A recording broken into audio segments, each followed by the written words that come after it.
hari ni saya akan tunjukkan satu persatu semua sistem tanaman dan sistem ternakan yang saya ada kat rumah ni.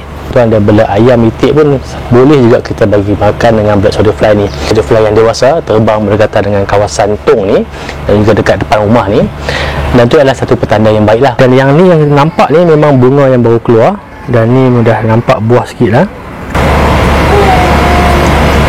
Story saya tak banyak lah story ni, hasil tak daripada seulas bawang tu telah dapat 3 bawang. Okey, ada 3 juga. Untuk tomato ni memang saya semai daripada biji benih.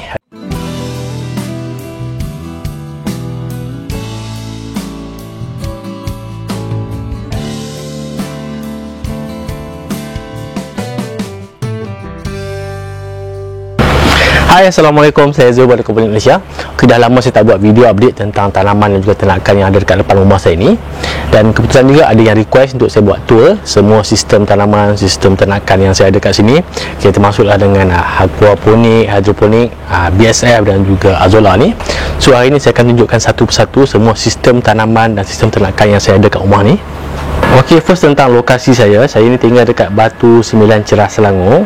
Dan kebetulan saya tinggal dekat rumah teres satu tingkat dan rumah saya intermediate. Dekat depan ni adalah sikit ruang untuk saya set up sistem hidroponik, sistem aquaponik saya set up dekat depan rumah ni.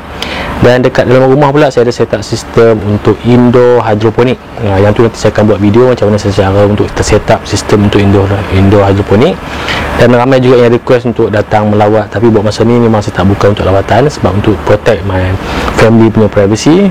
So memang saya tak buka untuk lawatan. Okey, kita mulakan dulu dengan sistem yang ada dekat sebelah sini. Ini adalah sistem untuk pembiakan azolla. Azolla adalah sejenis tumbuhan air yang terapung dekat bahagian permukaan air ni. Dan tujuan saya biakkan azolla ni sebagai sumber makanan organik untuk ikan tilapia.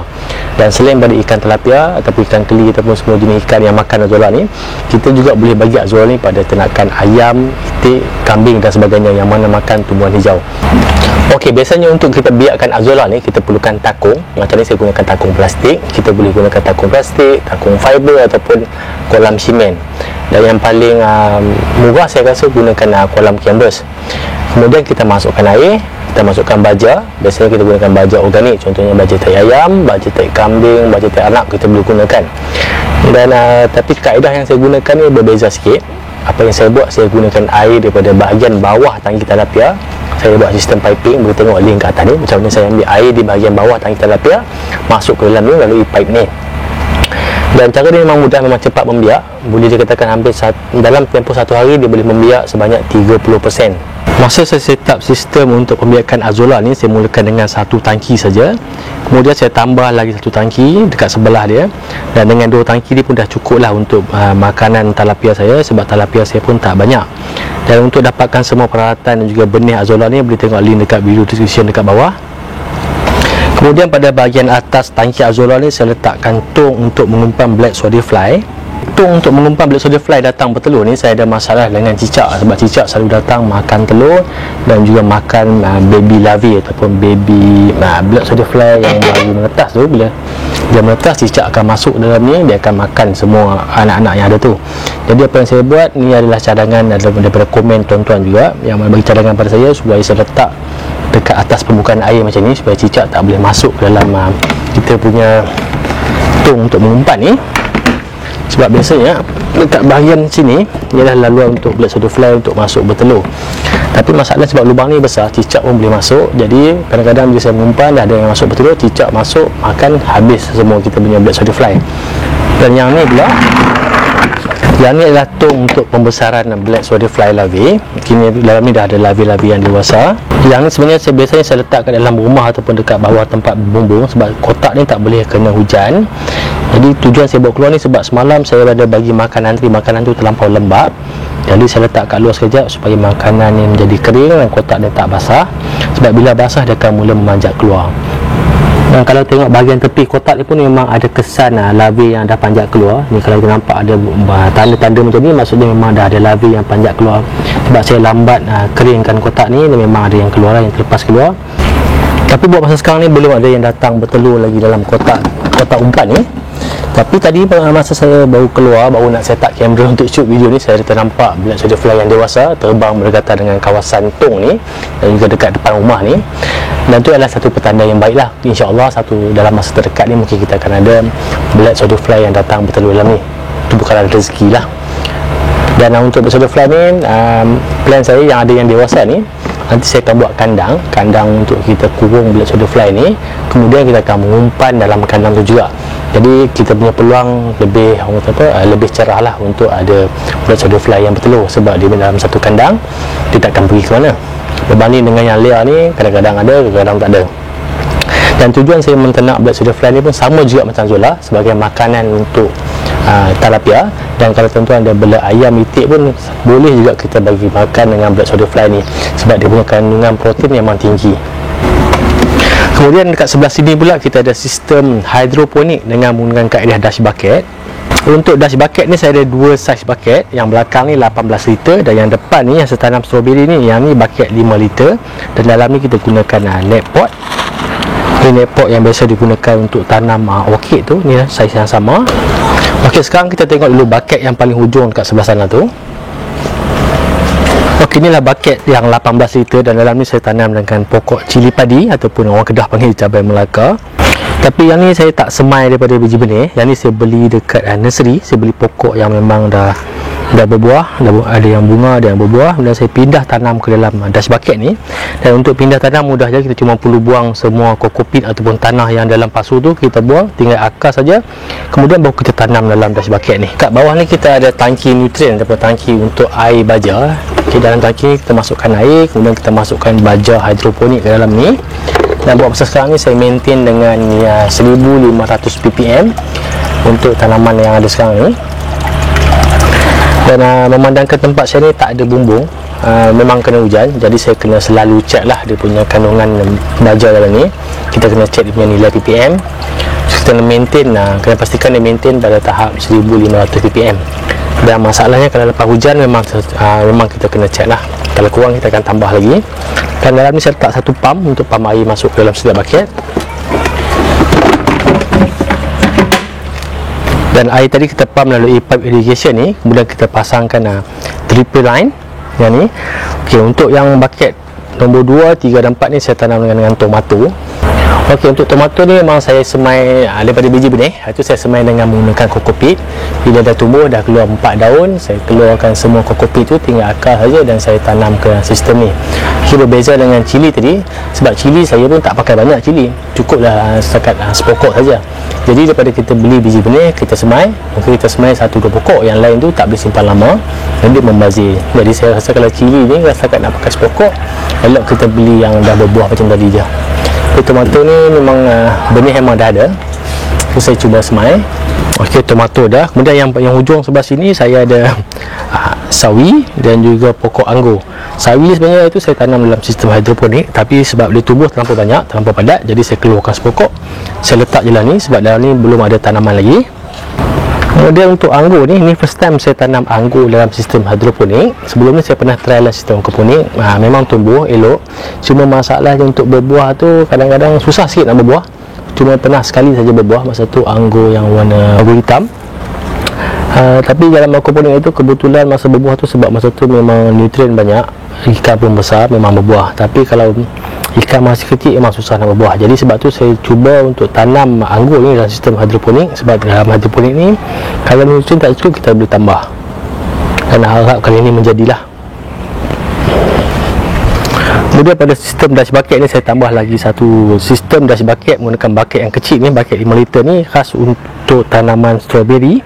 Ini strawberry jenis strawberry tanah rendah, dia punya variety Albion. Dan setakat ni saya tengok macam okey, ada yang berbuah. Dan kalau tengok ni pun dah ada yang dah mula keluar sulur ataupun rana untuk anak pokok. Tapi kalau tengok dua bucket yang hujung sebelah sini, memang nampak je tak banyak daun ni. Sebab ni hari tu lepas tanam tu saya cuba buang semua daun, dan sekarang baru dia mula untuk keluar balik daun yang baru. Ini sebenarnya saja saya nak test eksperimen, saya tengok sama ada beza tak kalau kita buang dulu daun dengan kita terus tanam je macam ni.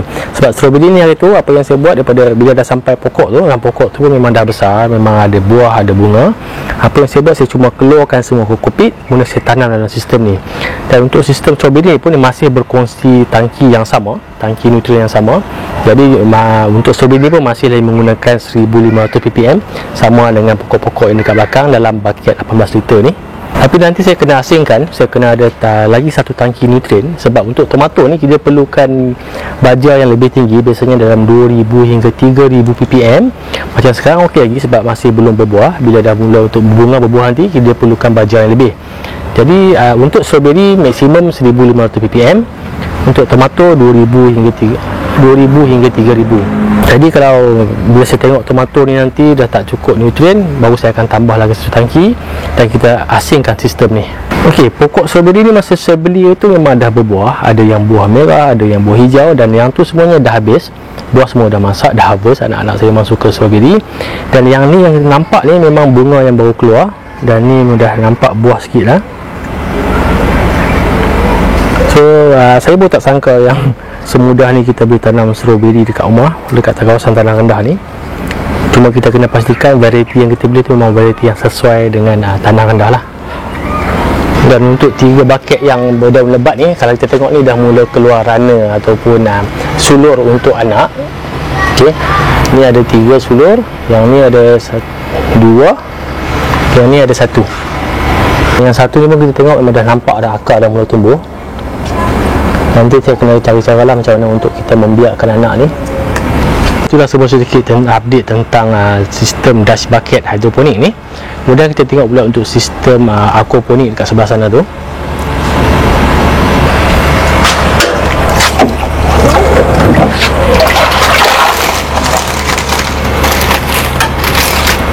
Untuk ikan nampak okey, cuma dia punya pembesaran lah tak sekata. Ada yang kecil, ada yang besar. Ni memang normal lah kalau ikan tilapia ni. Dan sekarang memang lah tak ada dah mati, dah tak ada masalah white spot semua, tak ada.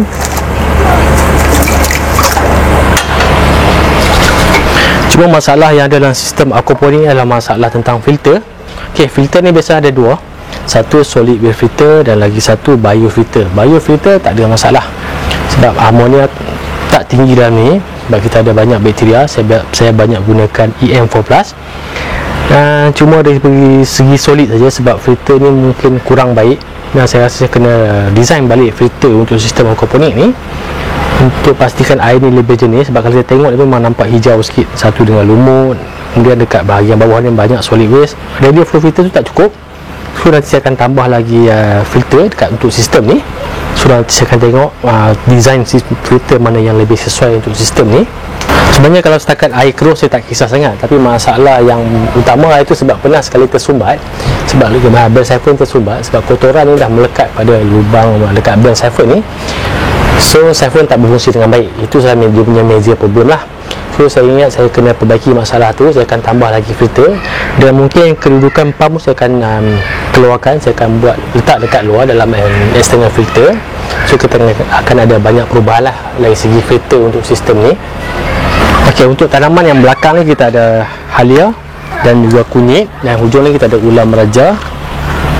Okey, kita tengok dulu halia ni sebab saya sendiri pun tak pernah tengok lagi sejak masa tanam.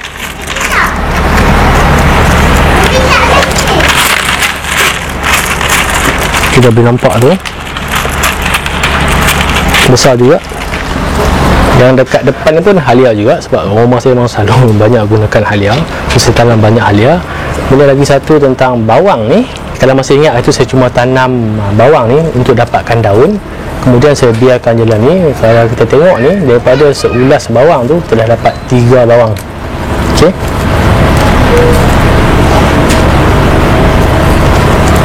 yang ni pun sama juga, ada 3 juga.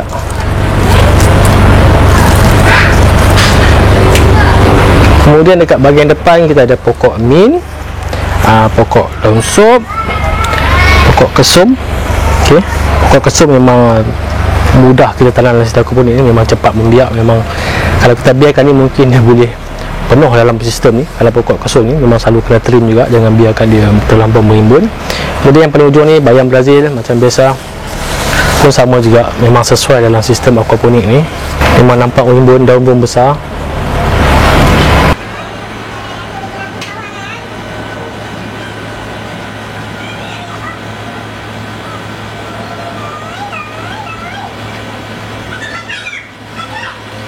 Kemudian tangki yang last, tangki yang paling ujung ni, dalam ni cuma tangki untuk membiarkan duckweed, dan dekat dalam ni saya letakkan ikan gapi dan juga ada juga lobster dalam ni. Kalau tak silap saya, lobster yang oren pun ada dalam ni. Jom kita tengok. Okey, duckweed ni pun sama juga sebagai makanan untuk tilapia.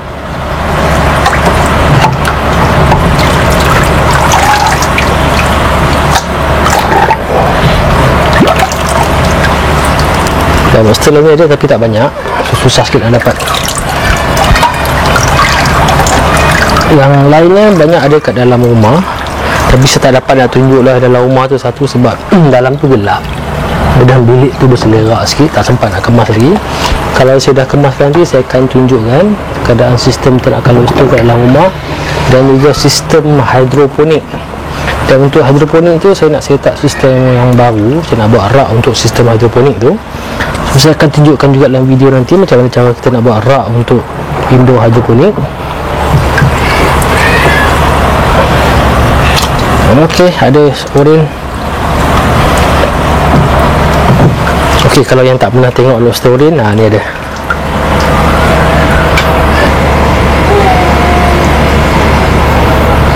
Okey, ni nampak lobster oren. Saya tak banyak lah lobster oren ni, rasa tak sampai 10 ekor pun. Ni jantan tak silap. Okey, masukkan balik. Okey, duckweed kita bagi tilapia makan.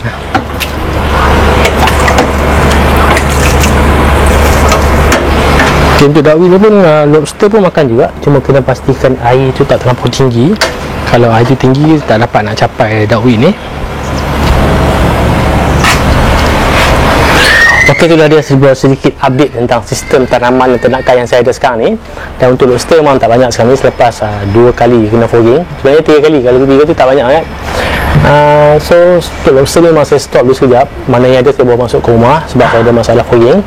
Yang lain ni masih lagi dalam tengah design lagi, banyak lagi sistem yang setengah design, termasuklah sistem aquaponik untuk padi dan juga hidroponik untuk dalam rumah, indoor. Jadi kalau ada orang yang tinggal dekat apartmen, dekat kondo, nak menanam sayur pun memang tak ada masalah, kita masih boleh kita tanam dalam rumah dengan menggunakan lampu LED yang murah saja. Okay, dan sampai setakat saja untuk video kali ini. Jangan lupa like dan subscribe YouTube channel Aquaponik Malaysia. Jumpa lagi. Assalamualaikum.